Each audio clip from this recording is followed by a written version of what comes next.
give you relaxing medicine. You got fentanyl and Versed. Fentanyl? Yes. And then he died. No, not actually. Fentanyl inverse is just sedative used to subdue patients undergoing surgery, though it is different than the stuff those guys on the street are on. Either way, both of these compounds are chemically created. They're called synthetic opioids, and they will knock you the fuck out. The stuff used in hospitals is usually referred to as fentanyl citrate and is so potent your brain shuts off before it can get addicted, which is the most irresponsible shit I have ever heard. Like, what is the American healthcare system doing right now? They give this stuff to women in labor. Besides that, fentanyl hydrochloride and other analogs or derivatives of it are what can be found on the street these days. Pretty much a watered down version of the stuff in hospitals, so most of the time when people take this stuff, they stay a little bit conscious, unless they overdose, which takes 2 milligrams. That's like a ball in a pen sized. No wonder there's a street culture around people dying from this crap. Like these strong compounds, morphine is usually a precursor to making them, along with other synthetic opioids like heroin and Xanax. Morphine is actually a naturally occurring compound extracted from poppy flowers. These flowers can also be used to make opium, which was used to weaken the Chinese during a trade war a couple centuries ago.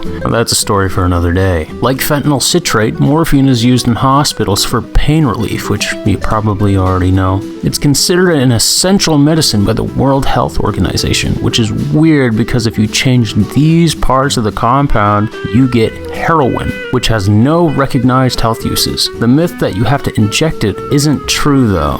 You can actually smoke it as well. It's actually pretty easy to spot an injecting person. They tend to have gray veins on their arms, referred to as track marks. Back in the day, people used to share needles, and STDs and STIs like HIV went on a rampage through the heroin addict community. I actually met a guy once, Michael, who had this exact thing happen to him. He was also a pretty big fan of pot, too. The main compounds found in weed these days are pretty famous: CBD and THC. CBD is actually legal to buy in all states. It's usually bought by women who only shop at Whole Foods and men with severe debilitating Parkinson's disease. It's also a great treatment for mental disorders like ADHD and OCD, which I think are a much better treatment than amphetamines like Ritalin and Adderall. Though it is beloved by high schoolers and college kids across the country, THC is still a Schedule 1 drug, which, if you're caught with in some states, can land you in prison for a very long time. The reason for this is because of the compound's psychoactivity. This trait is known for inciting schizophrenia and psychosis in those who are genetically predisposed to it. Staying on the topic of psychoactivity, psilocybin and LSD are among the most psychoactive substances. The stuff found in magic mushrooms, psilocybin, is actually undergoing tests in places like Denver, Colorado to treat depression and anxiety. On the other hand, LSD is another synthetic compound with no recognized health uses. Back in the 70s, this drug single-handedly got us out of Vietnam, as the hippies got the moral upper hand on the US government. There's actually entire YouTube channels dedicated to exploring these compounds, which I think is pretty irresponsible, as children are more likely to see their videos. LSD only takes micrograms to feel the effects, so it's pretty strong. They're usually bought on the street in super small quantities, distributed on paper tablets, or more recently, in gelatin tablets.